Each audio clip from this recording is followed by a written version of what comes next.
खबर रुड़की से सामने आ रही है। रुड़की पहुंचे पूर्व मुख्यमंत्री हरीश रावत ने पत्रकार वार्ता का आयोजन किया, जहां उन्होंने धामी सरकार पर जमकर निशाना साधा है। हरीश रावत ने भाजपा सरकार की नाकामियों पर सवाल उठाते हुए कहा कि सरकार अपनी उपलब्धियों का प्रचार कर रही है, लेकिन वो अपनी 8 प्रमुख उपलब्धियां भी जनता को नहीं बता सकती। उन्होंने दावा किया कि सरकार की 80 नाकामियां वो गिना सकते हैं। रावत ने कहा कि आज किसान और मजदूर वर्ग परेशान है, किसानों का बकाया भुगतान अभी तक नहीं हुआ और गन्ने के दाम भी सीजन खत्म होने के करीब घोषित नहीं की गए। उन्होंने भाजपा पर आरोप लगाया कि वो सनातनी होने का ढोंग करती है, जबकि वास्तविकता में वो सरकार सनातनी नहीं बल्कि तनातनी वाली है। इसके अलावा रावत ने मदरसों पर भी कार्रवाई पर सवाल उठाए। उन्होंने कहा कि सरकार ने मदरसों के लिए एक बोर्ड बनाया था, जिसमें मदरसों संचालकों ने मान्यता के लिए आवेदन किया, लेकिन सरकार ने जानबूझकर मान्यता नहीं दी और फिर अचानक कार्रवाई शुरू कर दी। रावत ने स्पष्ट किया कि मदरसे अवैध तब होते जब उन्होंने आवेदन नहीं किया होता, लेकिन आवेदन करने के बावजूद मान्यता न देने सरकार की नाकामी। उन्होंने ये भी कहा कि मदरसों ने देश की आजादी की लड़ाई में अहम योगदान दिया है और ऐसे में सरकार का ये कदम गलत है।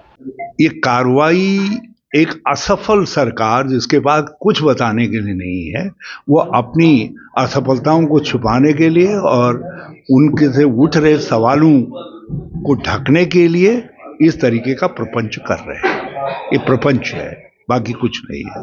और अवैध तो तब हो जब किसी कानून का उन्होंने उल्लंघन किया हो। आपका मदरसा बोर्ड है, उसमें अप्लाई करने की, मदरसा खोलने की पद्धति है। उन्होंने आपके पास अर्जी लगाई है, आपने उसमें निर्णय नहीं दिया है। आप निर्णय दीजिए, जब आपके निर्णय के बाद भी कोई खोलेगा तब तो अवैध कहलाएगा।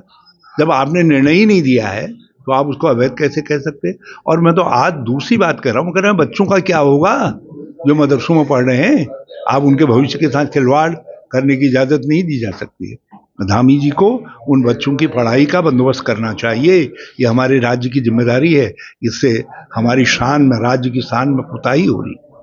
क्या कहना चाहेंगे? ये घोर निराशा के वर्ष है। ये 3 वर्ष ही नहीं, 8 वर्ष भी घोर निराशा के हैं। ये 8 वर्ष में पूरे राज्य में 8 उल्लेखनीय काम नहीं बता सकती है भाजपा।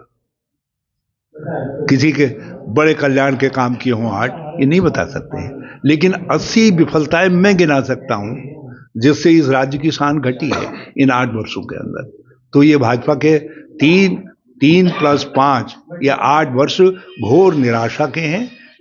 ये जन विरोधी है ये सरकार, और इन्होंने लोक कल्याण को तिलांजलि दे दी है।